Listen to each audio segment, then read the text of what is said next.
A man escapes from a Lexington prison, and we're learning it's not the first time he's walked away from the facility. The Democratic National Convention begins amid an email scandal that's led to a major shakeup in the party. A fisherman talking about the gruesome discovery he made while fishing along a western Kentucky river.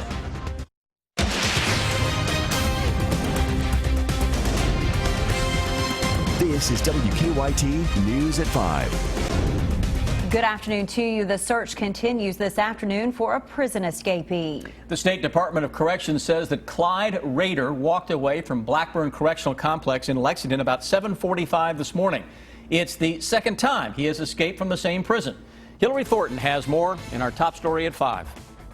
With the news of this latest escapee here at Blackburn Correctional Complex, folks living in these surrounding areas say while it does cause some concern, it's mainly frustration. We thought, well, that's just another one.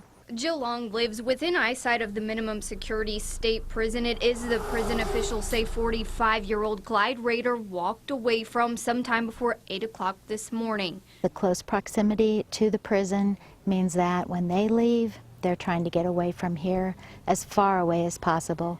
So we've never really worried.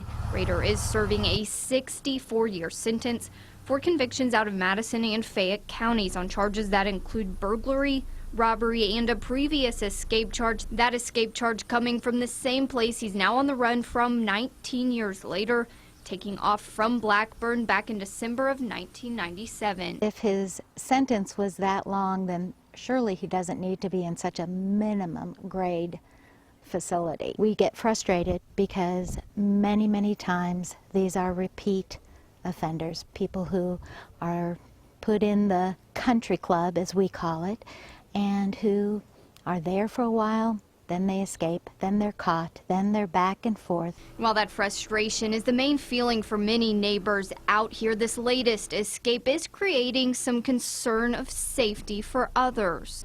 It's scary. I have kids here. Hope they will put more security over there. Rader was set to be eligible for parole in December of 2019. In Lexington, Hillary Thornton, WKYT. Rader is described as 6 feet tall, weighing about 160 pounds, with blue eyes. He was last seen at the prison. After he left, he was wearing a white T-shirt and khakis. On this Monday, we have scattered showers and storms around the area this afternoon. And if you get under one, you'll see a lot of lightning and some heavy rain. WKYT Chief Meteorologist Chris Bailey's here now to show us what's on the radar. Hi, Chris. Hi, guys. Those thunderstorms really ramping up into the heart of the afternoon, and we're going to see that trend again over the next couple of days. And as these storms go up, lightning, torrential rains, the main players. Hot spots of lightning showing up across the area. That's how you know you're getting under one of those big-time thunderstorms, when you start to see the hot spots of lightning showing up here on your Defender radar network. Lexington Metro, we're in better shape. Had some heavy rains and thunderstorms earlier. Watching a little clustering of storms from Springfield through Harrodsburg into parts of Boyle County and right on top of the Stanford area over to Lancaster here on 590. Showers, thunderstorms there, putting down a lot of rain on a localized scale. Berea getting in on some rain. Richmond, not so much. It's been teasing us just to our west. We're looking toward that southern skyline, and if you look in the distance there, you can see one of those thunderstorms beginning to bubble up. Strongest storm into central and eastern Kentucky, at least right now, is this one that is cruising out of the Flemingsburg area toward Vanceburg. What is left of that here into Fleming County still may be producing enough rain to cause some smaller creeks and streams to leave their banks. Into southeastern Kentucky, scattered stuff south of the Hal Rogers Parkway, beginning to pick up on an increase in lightning there. North of Middlesboro, not too far from the Pineville area, southeastern Pulaski County, one lightning strike over the past little bit. And now this thunderstorm that is heading toward the Willisburg area and southern parts of Anderson County especially, packing a punch with some heavy rain that extends back into western Kentucky. And that is the theme as we go through the next several days. Rounds of storms that will continue, and yes, some of those can be strong with some very heavy rains into much of central and eastern Kentucky. And as I am hearing a little ding here, severe thunderstorm warning, guys, just coming down for Anderson, Nelson, and Spencer counties. That will go until 5:30. Again, severe thunderstorm warning, Anderson, Nelson, and Spencer counties for that storm we were just tracking toward the Lawrenceburg area. That'll go until 5:30. We'll update that graphically in just a few minutes. All right, Chris, thank you. We continue to track a traffic alert in Woodford County. US 60 there remains closed in Versailles at the intersection of US 62. This is a live picture now from the scene. A semi and pickup truck collided about 45 minutes ago. That semi then flipped over on its side. The fire department says at least 2 people in the crash have serious injuries. Police say both east and westbound lanes of US 60 will be closed for a while. A terrifying situation for a Lexington family when a man robbed a woman in front of her children. Police say the armed man followed the woman into her home on Chestnut Ridge Drive off Leestown Road overnight. We're told the man put his gun to the woman's head and to the stomach of the children's grandmother. He eventually took the mother's purse and ran off. The family found another place to stay because they no longer feel safe in their own home. Some neighbors say they plan to follow suit. Perfect time to beat feet. I mean, we've been planning it for months, and it's finally here, and it's, you know, every little thing that happens in this neighborhood is just reassurance that we're doing the right thing. Police are still looking for that robber. We're waiting to learn the names of 2 people killed in a fiery crash. It happened just after 8:30 last night on Russell Cave Road in Bourbon County. State police say a car with 2 men inside ran off the road and hit a tree.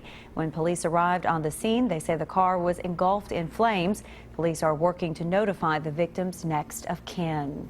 Another email scandal is causing problems for Democrats. This one involves the chairwoman of the Democratic National Committee. As Danielle Nottingham shows us what happened and the role it's playing at the start of the Democratic National Convention. Outgoing DNC Chair Debbie Wasserman Schultz says she will not appear at the Democratic National Convention. She made the decision after she was booed at a breakfast by members of her Florida delegation. Wasserman Schultz is resigning after leaked emails suggested she favored Hillary Clinton over Bernie Sanders during the primaries. Sanders told delegates the change is for the better. Her resignation opens up the possibility of new leadership at the top of the Democratic Party that will stand with working people.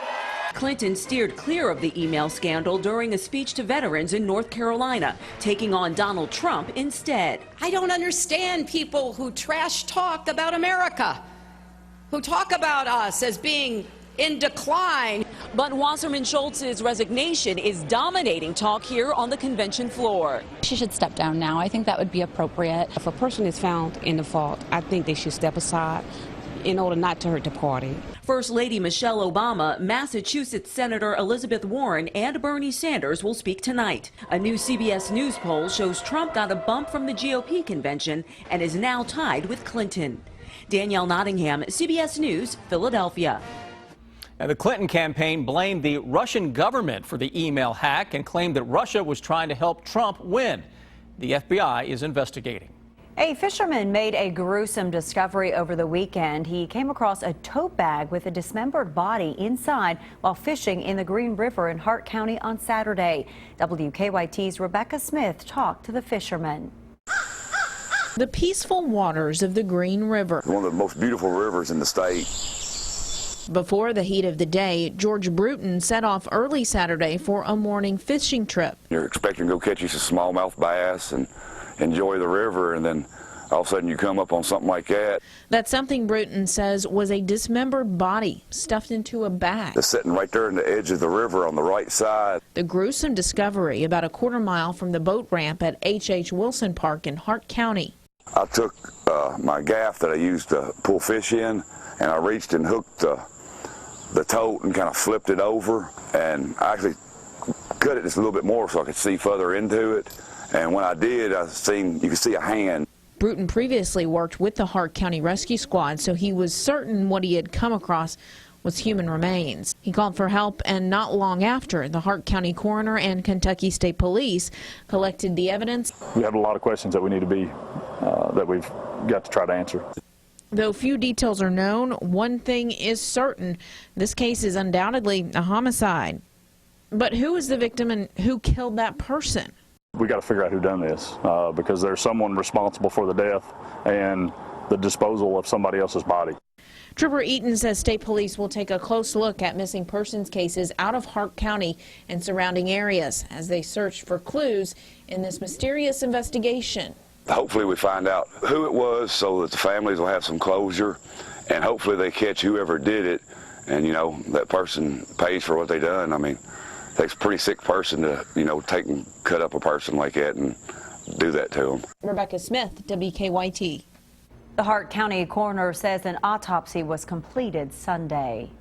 Deputies arrested a man accused of breaking into his landlord's home. Our county-by-county coverage begins in Laurel County.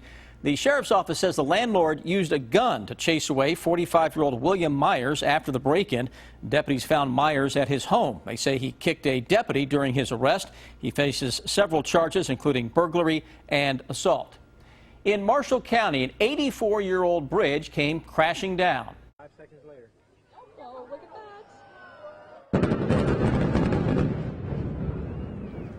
That's the Egner's Ferry Bridge this morning. It closed to traffic earlier this year because a new bridge has been built. A crane will remove what's left of the bridge at a later date. If you'd like to learn more about the Zika virus, it's as easy as tweeting. We'll tell you how coming up. More and more children are dealing with kidney stones, the factors that increase the risk in better living. Now, your hour-by-hour forecast with Chief Meteorologist Chris Bailey. Well, the storms that are out there packing quite the punch this afternoon. Mainly heavy rain lightning producers, though one little thunderstorm heading toward Anderson County has at least the potential to put down some high winds that can cause at least a few issues, though this is more of a setup for lightning and heavy rain. Defender Radar Network is picking up on these hot spots of lightning, and that's where you're going to pick up on the strongest storms that are out there. Let's go into sections of central Kentucky where we have a severe thunderstorm warning. We just told you about Anderson, Nelson, parts of Spencer County. This does not include Lawrenceburg, and that is a storm that is working its way along and just to the north of the Bluegrass Parkway. Don't know that it will ever produce true severe weather, but it has got a lot of lightning and a lot of heavy rain as it heads into Anderson County. From Harrodsburg, Danville, back to the west toward the Willisburg area, Springfield, Washington County, folks into Gravel Switch getting in on some heavier downpours too. And this action is just going to continue to work its way on through over the next couple of hours. Lancaster, we've had some rumbles of thunder, better part of the past few hours. Lexington picked up in some cases greater than a half-inch of rain today. Strong thunderstorm working out of Fleming County into Lewis County now, packed with lightning. Southeastern Kentucky, these storms are beginning to ramp it up a notch or two. South of Hindman and just to the east of Hazard, over into Whitesburg, Letcher County, Pikeville, and back towards sections of Manchester, Clay County. Thunder and lightning, Bell County. Watching a little complex trying to pop here on the Laurel and Pulaski County line. Then look at kind of the freckled nature of the stuff that is going around Lake Cumberland toward Casey County and into Adair County. We'll see what this stuff does to the northwest of us as it tries to merge with some of those little renegade cells out ahead of that. Overall flow continues south of this stationary front to be juicy, and these storms over the next week, folks, are going to have a ton of moisture to feed on, and that can give you some very heavy rains. I would be shocked that if over the next week we haven't had at least one flash flood event somewhere across our region. Live Skycam Lexington, where it rained earlier, it's down to 83 with some hazy sunshine, though it feels like 90 courtesy of that humidity. Tomorrow, did you like today? We're going to do it all over again. 3-day forecast with a few storms around tomorrow, very steamy, storm or two on Wednesday. It is Thursday when we can get in on some very heavy rounds of rain during that time. Here's a quick look at that hour-by-hour forecast. This evening, sunsets will lose a lot of the storms. Tomorrow, sun comes up, noontime, all of a sudden we're going to see those storms ramping back up into the heart of tomorrow afternoon. We rinse and repeat on Wednesday, and that will lead us into that pattern for Thursday that can produce more in the way of widespread heavy rain and thunderstorms. Again, I'll be shocked over the next week if we don't have at least some local flash flooding from time to time. Temperatures into the normal mid to upper 80s. Any one day over the next few can still hit 90 outside of the thunderstorms, but it is the stormy pattern that will be getting all of our attention over the next week. You are very consistent when we look at that 7-day. And you know, a week from now we're into August. Yeah. It's hard to believe. Huh? It's already here. Thanks, yes, Chris. Thank you. Live looks at Lexington rush hour traffic. A couple of problems working right now. Interloop of the Circle near Nicholasville Road. There's a crash there. We're seeing a lot of trouble on the Circle itself between Georgetown and Nicholasville Road because of collisions. Also, there's a crash in Woodford County, US 60 and 62. That one causing issues both directions there. And the one in Nicholasville, too, is still there. This is US 27 near the Garrett County line right before Camp Nelson that has outbound 27 toward Garrett County blocked. Drive times will be impacted to Nicholasville and to Versailles, but it looks like we're still okay into Madison County on 75. Now back to you in the studio. You can learn everything that you want to know about the Zika virus on Twitter. We're going to explain just ahead. A man is dead after an accidental shooting. We'll tell you how it happened on WKYT News at 5:30.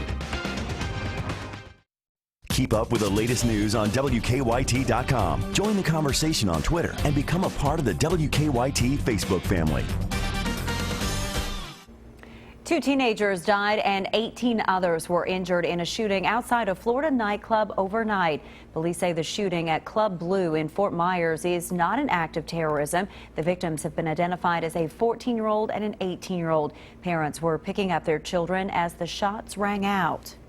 I just thank God that my daughter is okay because she could have been shot.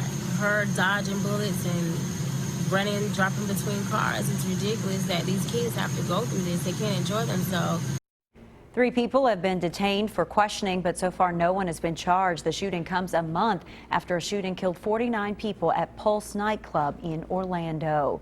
You can get all your questions about the Zika virus answered. All you need is a computer, your smartphone, or a tablet. As WKYT's Mike Linden shows us, a University of Kentucky expert will tell you everything you want to know on Twitter.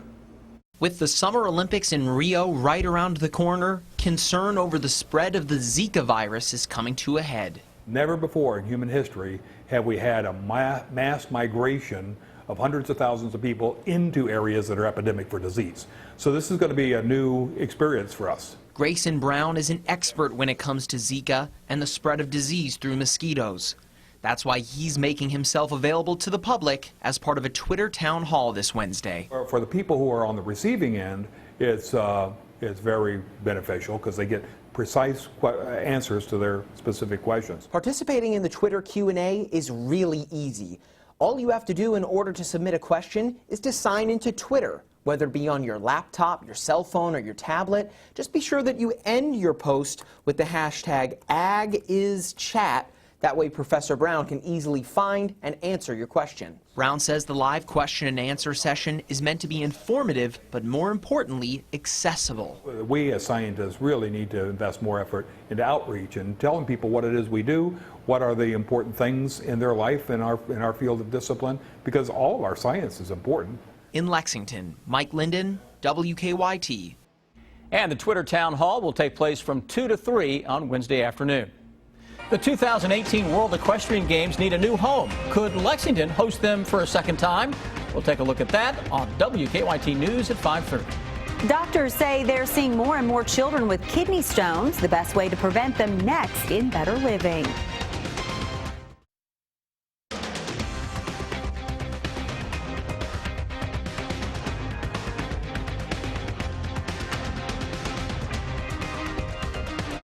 It is time now for Better Living, health, education, and consumer news that impacts your life.